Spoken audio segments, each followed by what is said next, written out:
Ada lagi. Cari di mana ya?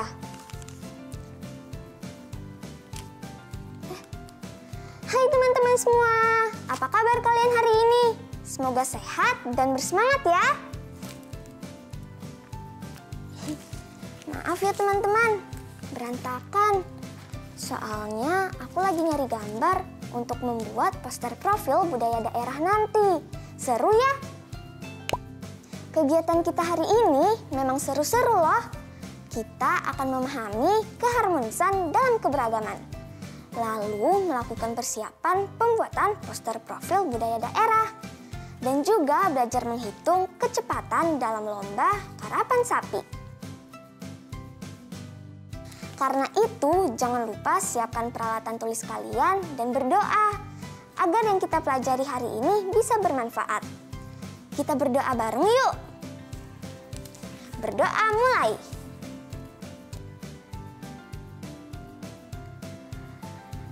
Amin.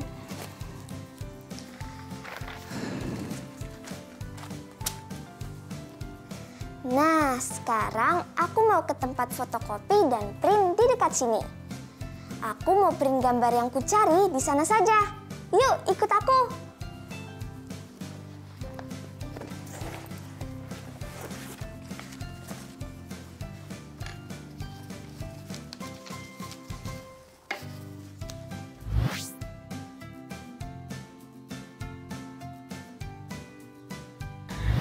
Iya, kapan-kapan saya ke sana sama keluarga Pak Cakra. Baik, baik Pak. Nanti kalau ke Bali kami ajak jalan-jalan ya Pak. Terima kasih Pak Cakra. Baik. Pak Cakra, sehat-sehat di sana ya? Sehat selalu. Bapak bagaimana? Semoga selalu sehat ya Pak. Jaga kesehatan selalu. Dan salam buat keluarga. Mari Pak. Mari Pak Cakra. Mari, matur suksma. Ada apa, Nak? Pak Cakra itu teman Bapak ya? Dari mana asalnya? Logatnya kok belum pernah dengar? Iya, Pak Cakra teman Bapak. Dia orang Bali. Hah?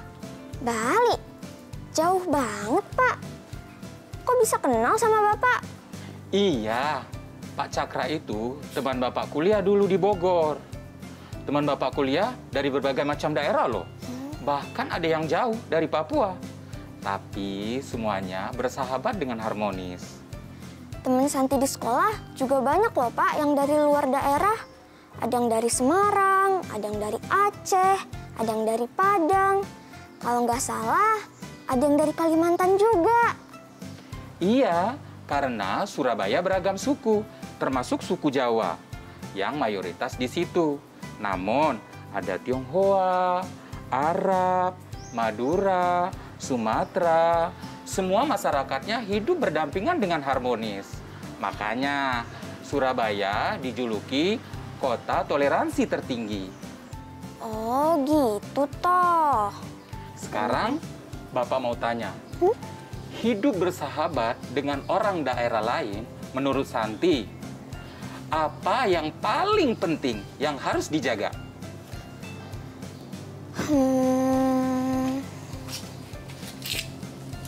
Apa ya, Pak? Kamu tahu, lebih dari 1.000 jenis suku bangsa yang tersebar di seluruh wilayah Indonesia. Masing-masing memiliki budayanya yang khas. Keberagaman menjadi kebanggaan kita, karena keberagaman itulah yang menjadikan Indonesia sebagai negara yang besar dan bermartabat di mata dunia. Tapi, dengan banyaknya suku bangsa, tentu banyak sekali perbedaan di antara kita. Tanpa rasa saling menghargai, akan mudah sekali timbul konflik yang dapat memecah kesatuan bangsa. Karena itu, sangat penting bagi setiap warga negara Indonesia untuk menjaga keharmonisan dengan saling menghormati, tanpa adanya prasangka yang dapat menimbulkan perpecahan di antara kita. Kita harus hidup rukun dalam semboyan yang menyatukan rakyat Indonesia. Bhinneka Tunggal Ika, artinya Bhinneka adalah beraneka ragam dalam suku bangsa, agama, dan bahasa. Dan Tunggal Ika berarti tetap satu Indonesia.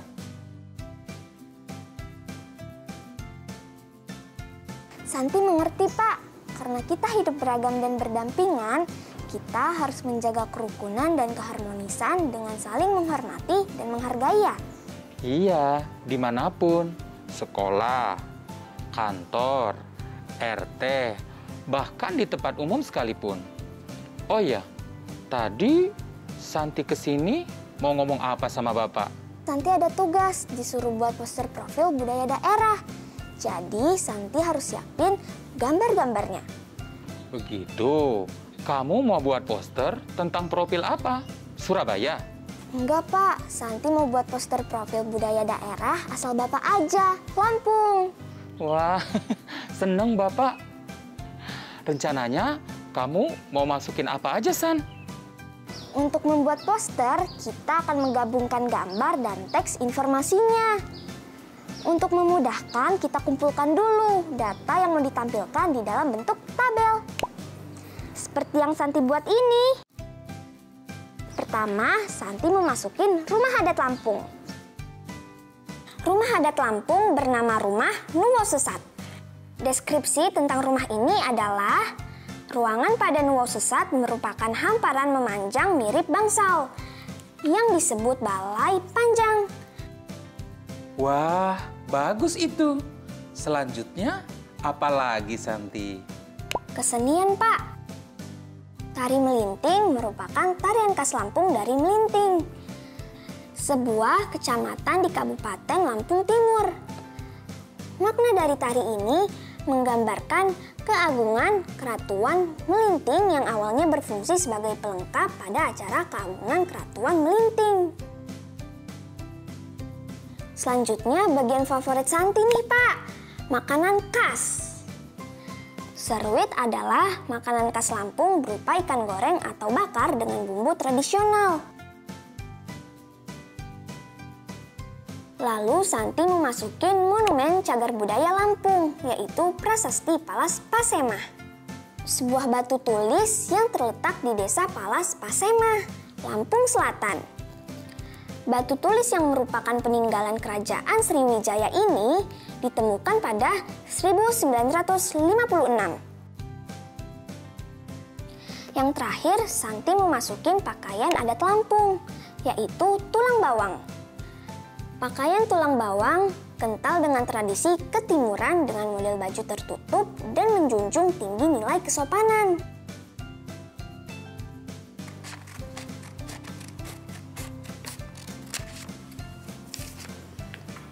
Nah, selesai deh semua digunting. Bapak jadi penasaran, kamu mau buat poster seperti apa sih?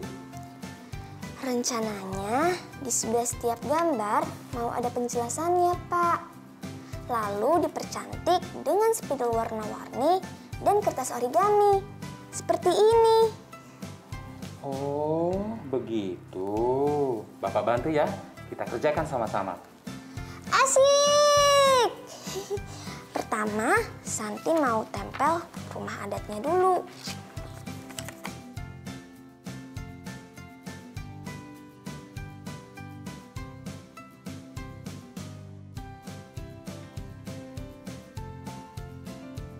Nah, lalu keterangannya deh.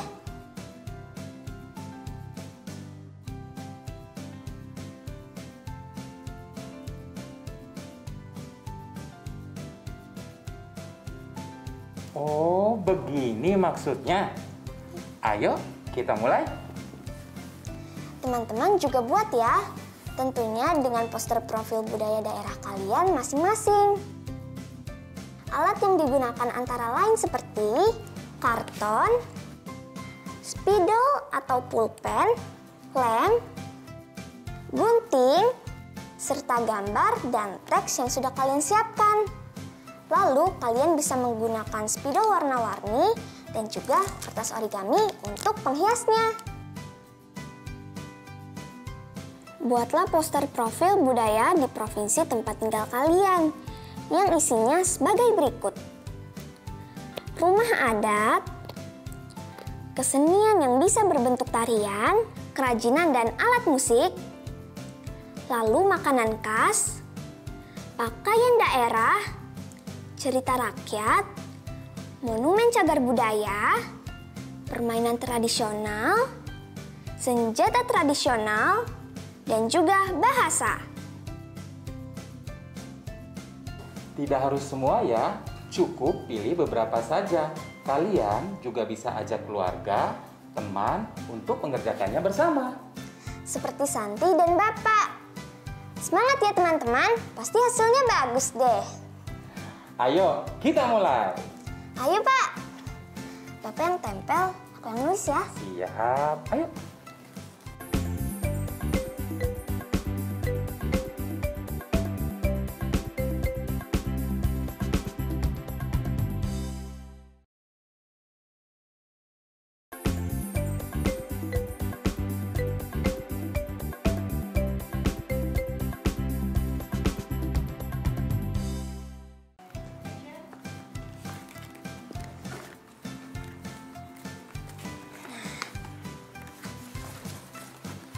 Udah selesai deh Pak.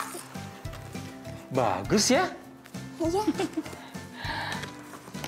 Santi tuh paling seneng banget mengerjakan tugas seperti ini.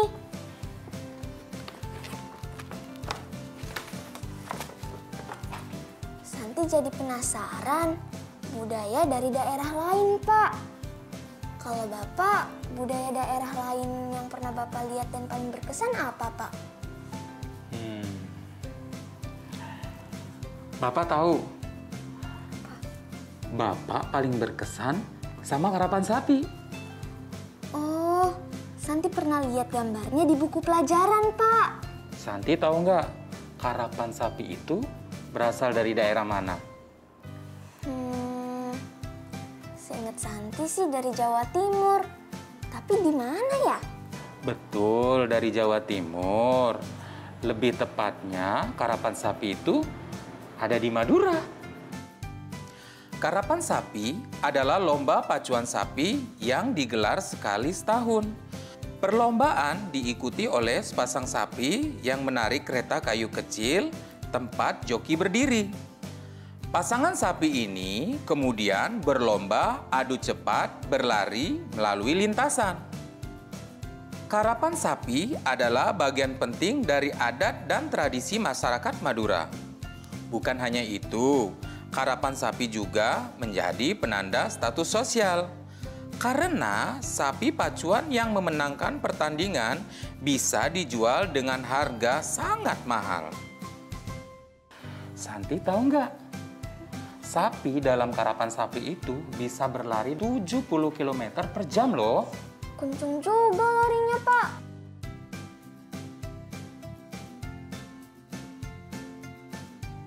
Berikut adalah pemenang lomba karapan sapi dari tahun ke tahun.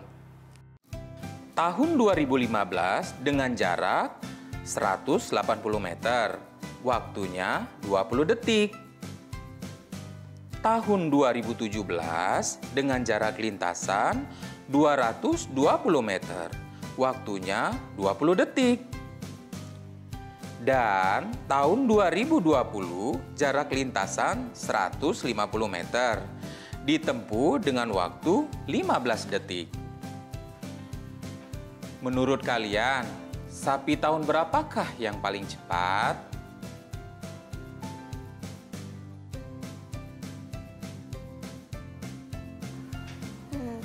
Pasti sapi yang tahun 2020 kan, Pak? Soalnya waktunya juga paling cepat, cuma 15 detik doang. Memang waktunya paling cepat, tapi coba kamu perhatikan. Sapi tahun 2020 jarak tempuhnya juga lebih pendek kan? Oh iya ya. Jadi dengan data jarak dan waktu tempuh yang ada, bagaimana cara kita menentukan sapi mana yang paling cepat? Cara mencari sapi mana yang paling cepat adalah kita menghitung lebih dulu kecepatan masing-masing sapi tersebut. Cara mencari kecepatan adalah jarak dibagi waktu. Yang pertama tahun 2015, jaraknya 180 dibagi waktu 20 detik. Jadinya kecepatannya 9 meter per detik. Lalu tahun 2017, jaraknya 220. Lalu dibagi waktu tempuh selama 20 detik. Hasilnya jadi 11 meter per detik, Pak. Untuk yang terakhir, teman-teman di rumah coba hitung ya. Berapa kecepatan sapi pemenang tahun 2020? Ya, betul. Jarak 150 meter dibagi dengan waktu tempuh 15 detik, sama dengan 10 meter per detik. Maka, masing-masing kecepatan sapinya sebagai berikut, teman-teman. Dengan begitu, kita bisa menyimpulkan bahwa sapi yang paling cepat adalah sapi yang menang pada tahun 2017. Betul sekali. Kalian juga hebat-hebat. Kalau begitu, Bapak kasih satu soal lagi. Boleh dong? Siapa takut? Kita pasti bisa, teman-teman. Oke, soalnya seperti ini. Seorang penyuluh peternakan, yakni Pak Riko, sedang mengamati berat sapi pacuan di dua peternakan, Madura Jaya dan Keraban. Berikut adalah berat badan sapi-sapi tersebut.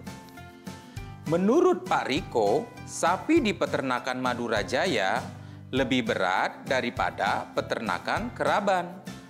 Benarkah pernyataan Pak Riko tersebut? Nah, berarti kita harus mencari sebuah bilangan yang mewakili berat masing-masing sapi di peternakan. Bagaimana cara menyelesaikannya? Berarti kita harus cari rata-rata berat sapinya dengan Mian. Kita jumlahkan dulu semua berat sapi dari masing-masing peternakan. Lalu dibagi dengan banyaknya sapi yang ada dalam peternakan itu. Yang pertama, kita hitung rata-rata berat sapi peternakan Madura Jaya dulu ya. Mian berat sapi peternakan Madura Jaya sama dengan 300 tambah 258 tambah 277 tambah 312 tambah 265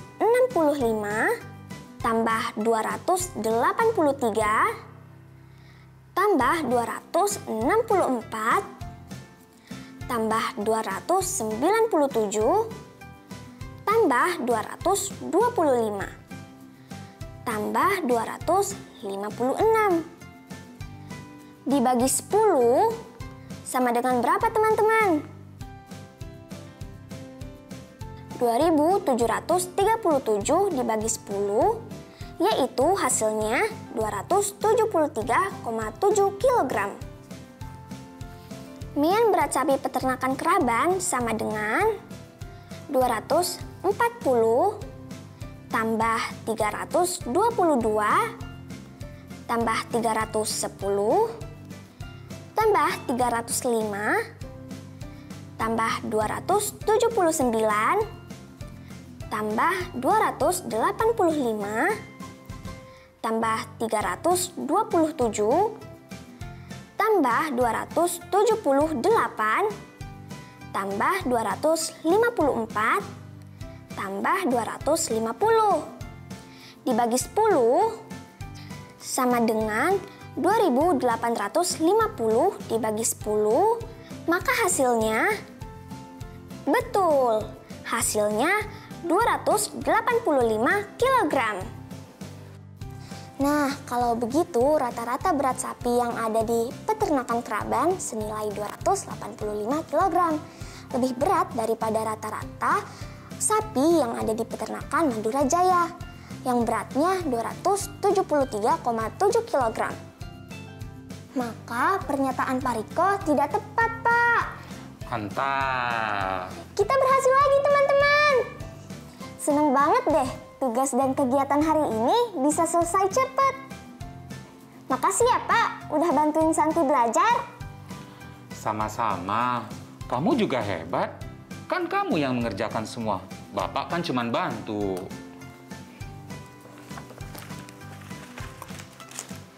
Oh iya, tadi kita sudah belajar apa aja ya? Banyak banget. Dari Bapak aja, Santi udah belajar keharmonisan dalam keberagaman.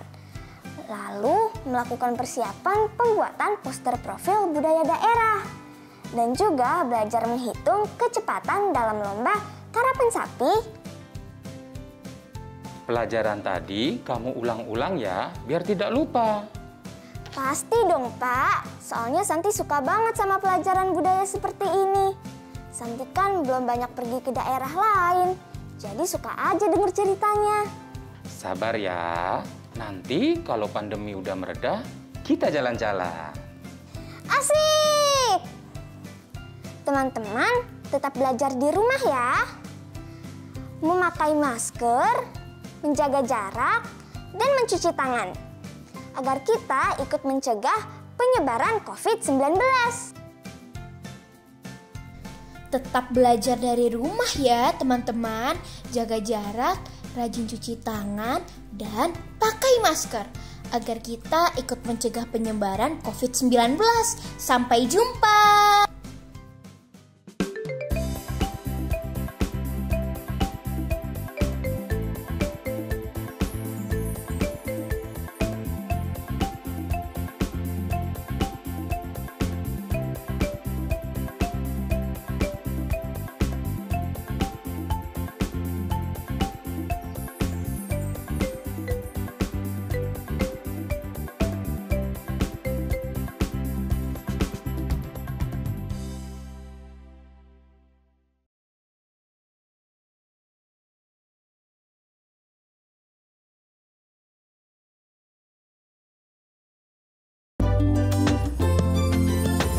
Sering-sering cuci tangan, gunakan sabun, pakai masker, menutup hidung mulut. Jangan lupa jaga jarak saat ketemu orang. Makan yang bergizi, jaga kesehatan. Anak Indonesia, anak Jangan kendor, jaga kesehatan.